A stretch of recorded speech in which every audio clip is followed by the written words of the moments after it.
আব্বা মা মরে গেলে কি তুমি আরেকটা বিয়ে করবে না? না না বেটা, কি কইছ সব? তোর মা মরে গেলে আমি জীবনেও আর বিয়ে করবো লয়। ও তার মানে তুমি ঘুরে বেড়াবে আর মেয়ে মানুষের পিছন লাগবে। আচ্ছা লে বেটা, তোর মা মরে গেলে আমি আবার বিয়ে করবো না। তা তো করবে, তুমি আমার মান মরার অপেক্ষায় লই যাও। আরে না রে বেটা, তুই আমাকে ভুল বুঝতিছু। তোর মাকে আমি কোনোভাবেই মরবে দেবো লয়। তা তো জানি, আমার মা ঘরে বসে থাকবে, তুমি মেয়ে মানুষ হয়ে ফুর্তি করে বেড়াবে। কি যে কইস রে বেটা তুই, আমি মেয়ে মানুষ লি বাইরে ফুর্তি করবে যাবো কে? তার মানে ঘরে এনে ফুর্তি করবে।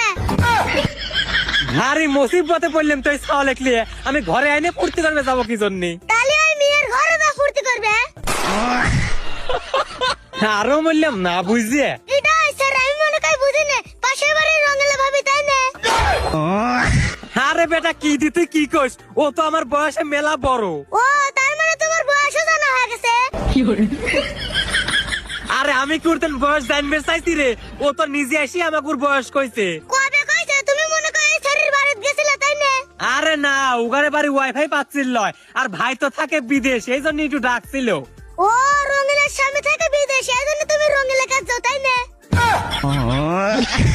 তোর তো হ্যান্ড বাপ কোনে কার, আজকে আমি আজকে তোমার ডিভোর্সের ব্যবস্থা করতেছি।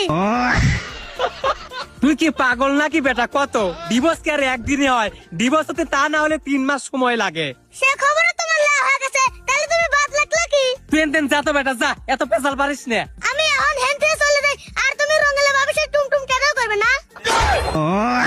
বেটা তোর যাওয়া লাগবে না, আমি চলে যাচ্ছি। তোর এই প্রশ্ন করার অশান্তি আমার আর ভাল লাগতেছে না। তা তো যাবে, রঙেলা ভাবির সাথে একটা টাইম দালাইছে। বেটা কি করলি তুই? আমাকে একটু বিশ্বাস করবো কত দেই? তোমাকে আমি বিশ্বাস করবো কিভাবে? তুমি তো ছাদের মান নাম্বার ছেলে। হে বেটা, তোর পায়ে ধরে তুই একটু থাম তো, তুই আমার মান ইজ্জত খায়া দিস নে।